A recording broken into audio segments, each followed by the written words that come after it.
बोलती पुस्तके. ज्यांना वाचनाचा नाद त्यांना बोलती पुस्तके घाली साद. आमचं चॅनल सबस्क्राईब करा आणि सबस्क्राईब करायला इतरांनाही सांगा. नमस्कार श्रोते मित्र हो, बोलती पुस्तके सादर करीत आहे लेखिका ज्योती पुजारी लिखित हँगमन भाग दुसरा. भर वैशाखातला सनसन तापलेला दिवस. 18 वर्षांचा सरावन त्याच्या सायकलने जेलकडे निघाला होता. त्याच्या घरापासून जेल 7-8 मैल दूर आहे. गावाच्या बाहेर असली जेलची इमारत. सरावन तिथपर्यंत पोचेपर्यंत घामाघूम झाला होता. जेलच्या प्रचंड दारापुढे तो सायकलवरून उतरला. सायकलला पाठ टेकून जरा वेळ उभा राहिला होता.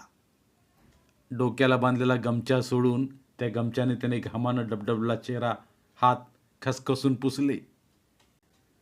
बाजूच्या झाडाखाली सायकल ठेवून तो जेलच्या दाराकडे निघाला. दारापुढं संगीनधारी बंदुका घेतलेले 2 शिपाई पहाऱ्यावर आहेत. तो सरळ त्यांच्याकडे गेला होता. मला खान जेलरला भेटायचं आहे, त्याने बेधडक सांगून टाकलं होतं. एका शिपायाने त्या प्रचंड दाराच्या पोटात दडलेला लहान दरवाजा उघडून त्याला आत जायला सांगितलं.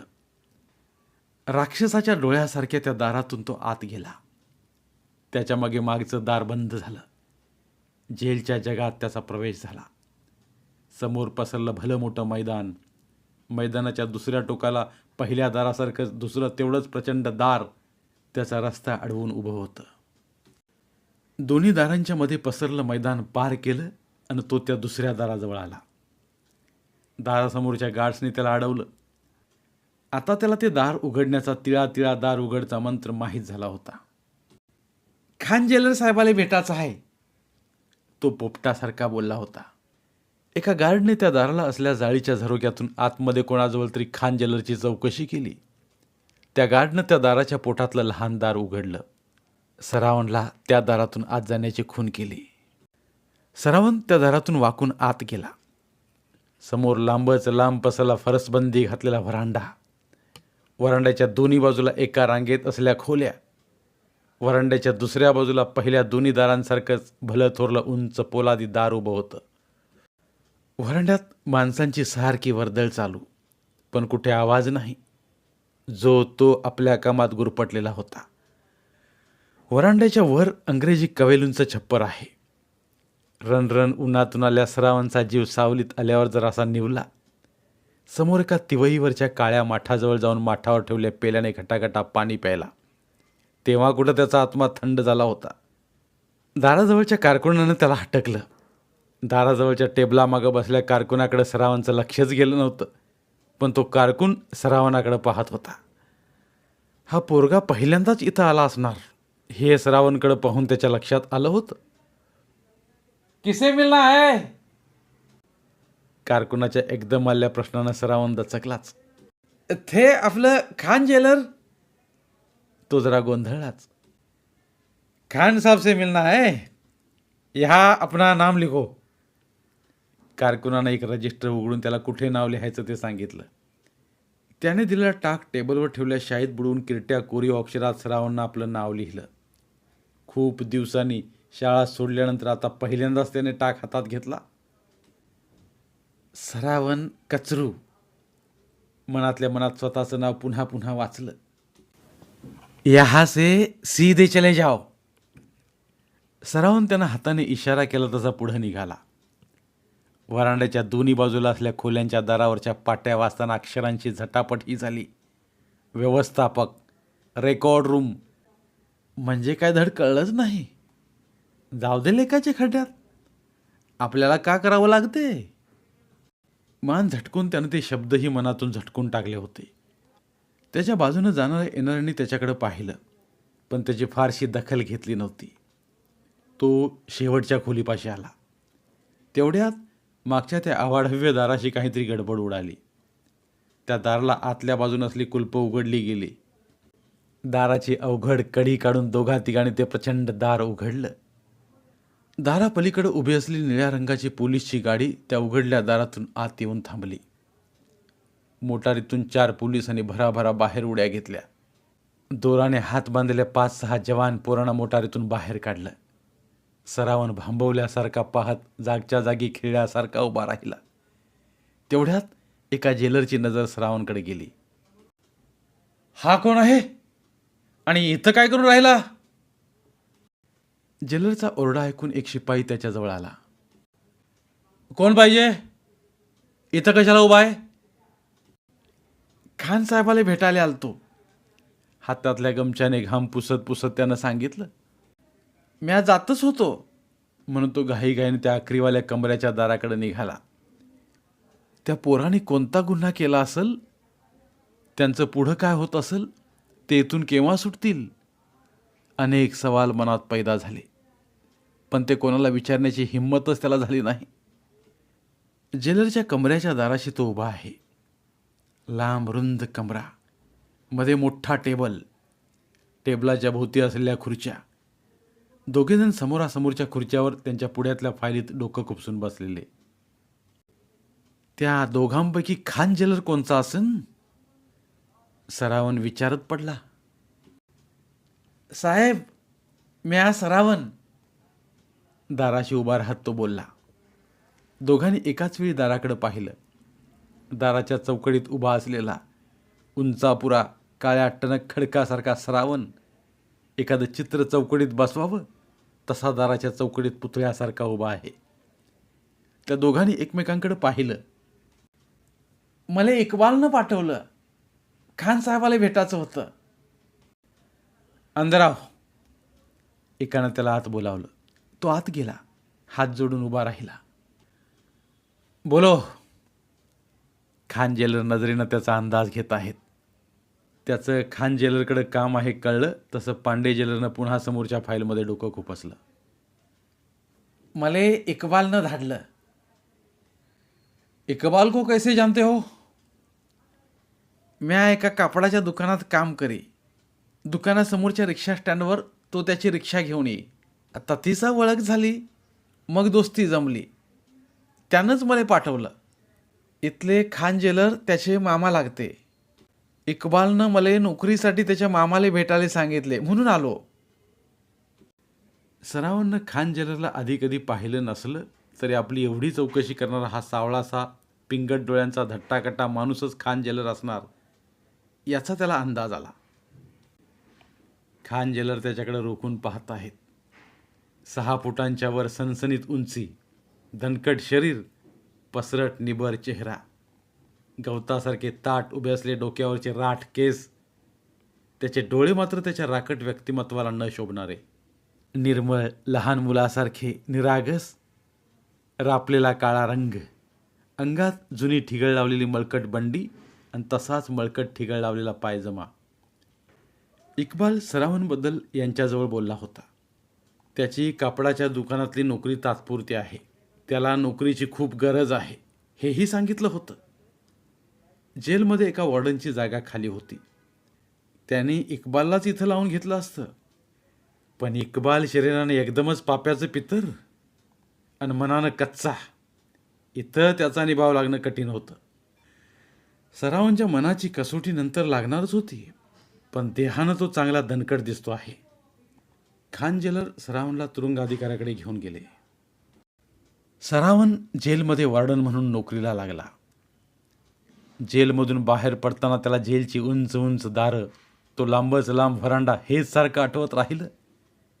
केवढे उंच भले जात दरोजे, असे तर कुठेच पाहिलं नाही. सारे दरोजे एकावर एक उभे केले तर पार स्वर्गापावत पोचतील. मायले हे सारं सांगितलं पाहिजे, पण दाजी त्याहिले म्या जेलात अशा कामात जाऊन राहिलो हे सांगितलेलंच नाही. त्याहिले हे सांगा लागत होतं मायले. तसं म्या बोललो होतो. मायनं मोडता घातला. म्हणे आता तर निसुकला त्या तुझ्या दोस्ताच्या मामाला भेटायला चालला. नोकरी भेटन तवा खरं. माय मले नोकरी भेटली आता दाजीले सांगा लागत होतं. त्याचं मन जसं वाऱ्यावर स्वार झालं होतं. धूम भांडल मारत भन्नाट वेगानं घराकडे निघाला होता.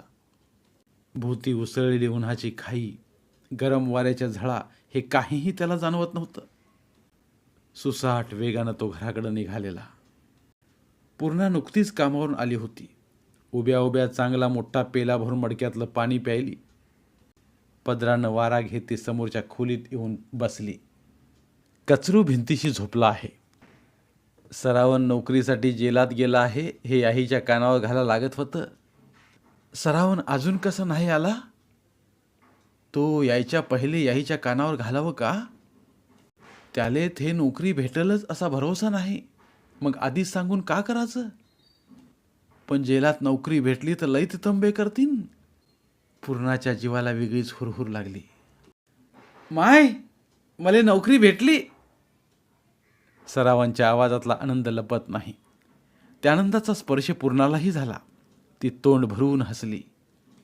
सरावन तिच्यासमोर येऊन उभा राहिला. सरावन पाय धुवून स्वयंपाकघराच्या कोनाडातल्या काळ्या पाषाणाच्या रेखीव सजीव भासणाऱ्या देखण्या वितभर उंचीच्या विठ्ठल रुक्माईच्या मूर्तीसमोर हात जोडून उभा राहिला. विठ्ठल रुक्माई आपल्या कवड्याच्या डोळ्यांनी सरावनाकडे पाहतायत. दुसऱ्या दिवशी सरावन आपल्या नव्या नोकरीवर रुजू झाला. आदल्या रात्री पूर्णाने सरावनाच्या नोकरीचं नवऱ्याला सांगून टाकलं होतं. तो भलताच खवळला होता. रागाच्या भरात त्यानं पूर्णाचं सारं इतर पितर काढलं. सरावनला वाट्टल तसं बोलला.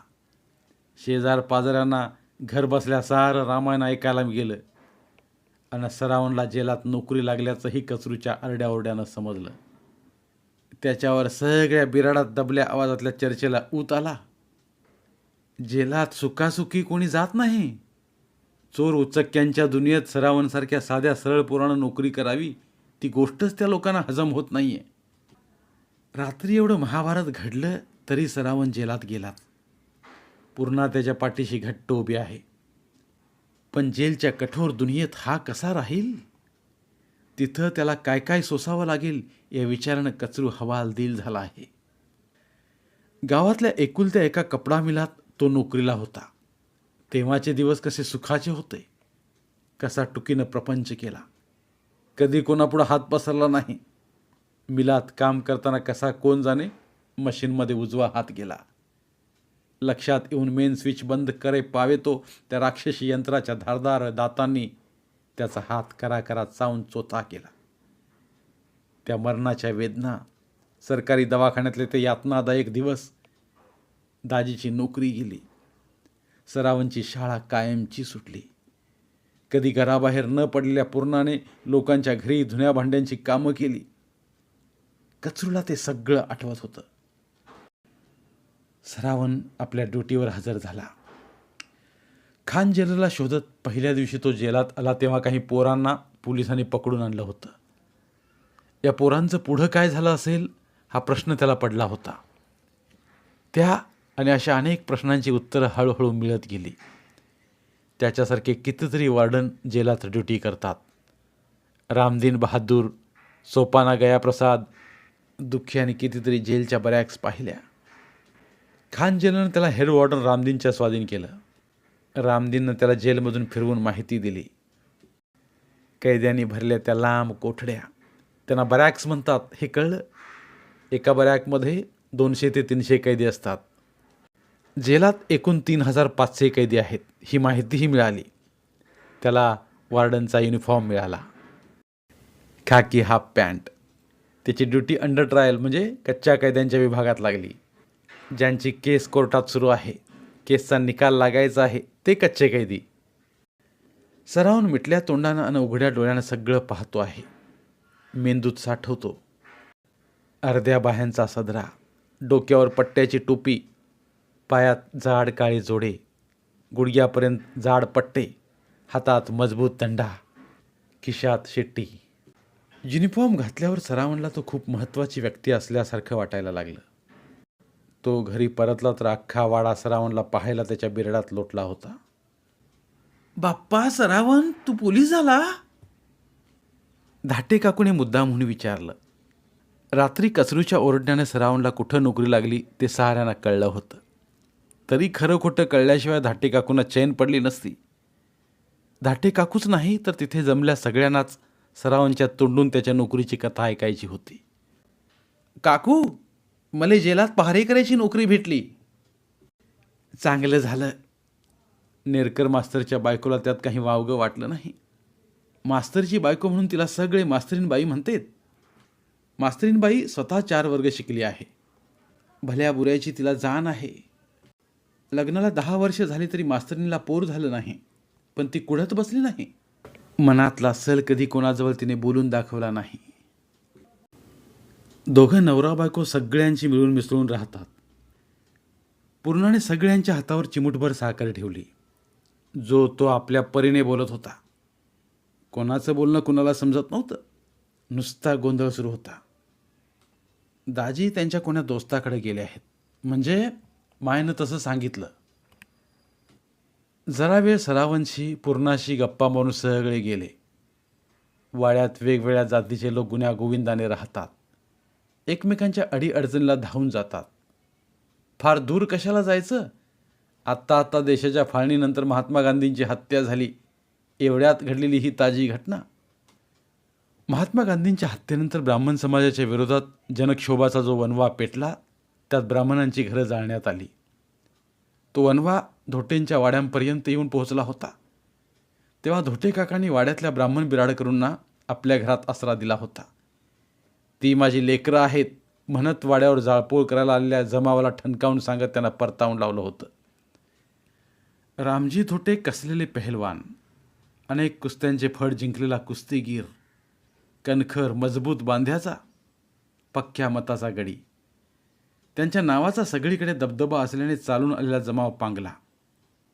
सरावणला ते आठवलं होतं. माय त्याला त्याचा दिवस कसा गेला ते विचारत होती. आता मला सांग, जेलात का झालं? तुले कोणचं काम करायला लागलं? सरावणला जवळ बसवून ती विचारायला लागली. सरावण आज जेलात काय झालं, जेल कसा आहे ते सांगायला लागला. मध्ये उठून पूर्णानं स्वयंपाक केला. सरावण स्वयंपाकघरात बसून बोलत राहिला.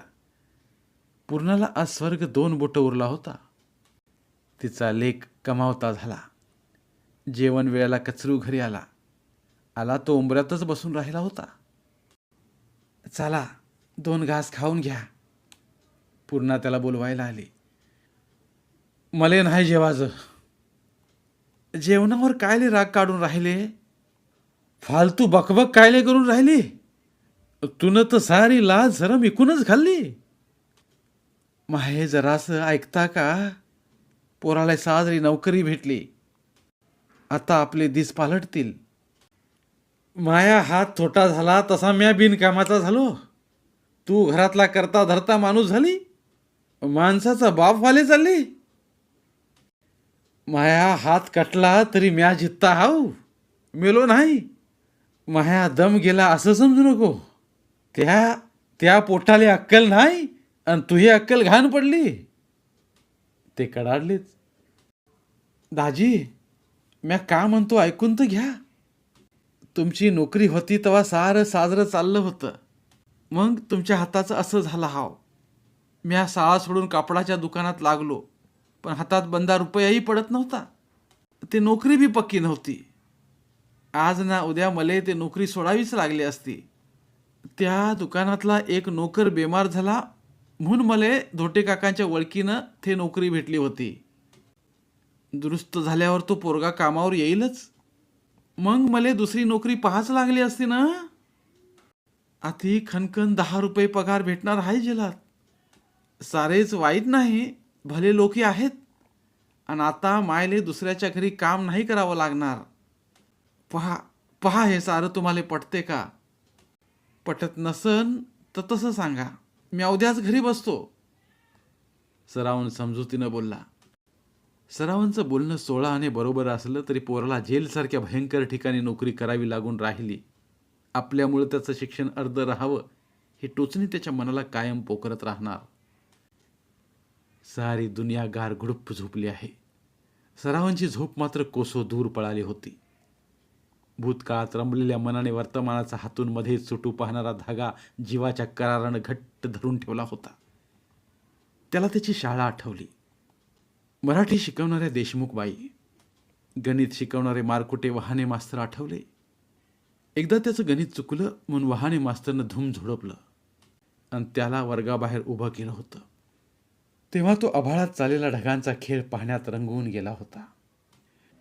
जेलमध्ये नोकरीला लागल्यावर तिथल्या कडक शिस्तीने त्याचा जीव घुसमटून जायचा. मायेजवळ ते मनातलं सगळं सांगायचा. एकच आभाळ साऱ्या जगावर झुकलेलं असतं. त्या एकाच आभाळाखाली कुठे शाळेतल्या कविता फुलतात, तर जेलमध्ये उमटतात मगरूर शब्द. असं का? मायला एकदा त्यानं हे विचारलं होतं. आत्तापर्यंत तो मायेजवळ मन मोकळं करत आला होता. तिनं त्याला पडता झडता सावरून घेतलेलं, धीर दिला होता.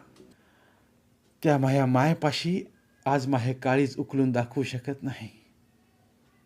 तिच्या सरावांनी कोणाच्या गळ्यात फास टाकून त्याचा जीव घ्यावा, हा जहराचा घोट तिचा जीव घेईल. सरावन उठून बसला. पहाट व्हायला आलेली. आजचा दिवस उगवूच नाही असं फाशी जाणाऱ्या कैद्यालाही वाटत असेल. आपल्या इच्छेनं कुठं दिवस रात्रीचं चक्र थांबणार आहे का? उगवत्या दिवसाला सामोरं तर जावंच लागतं. देवका केव्हाच उठून गेली. आपल्या अंगाभोवती वेटोळ घालून बसलेल्या अजगरासारखा सरावन अंगाची जुडी करून पडून राहिला होता. धन्यवाद. उर्वरित कादंबरी पुढील भागात. मराठीतील प्रतिभावंत लेखकांचं साहित्य, कथा, कादंबऱ्या ऐकण्यासाठी आमचं बोलती पुस्तके हे चॅनल सबस्क्राईब करा आणि मराठी साहित्याचा प्रसार करण्यासाठी प्रत्येक मराठी माणसाला सबस्क्राईब करण्यासाठी आवाहन करा आणि बोलती पुस्तके या साहित्य चळवळीत सहभागी व्हा. आपले पुन्हा एकदा धन्यवाद.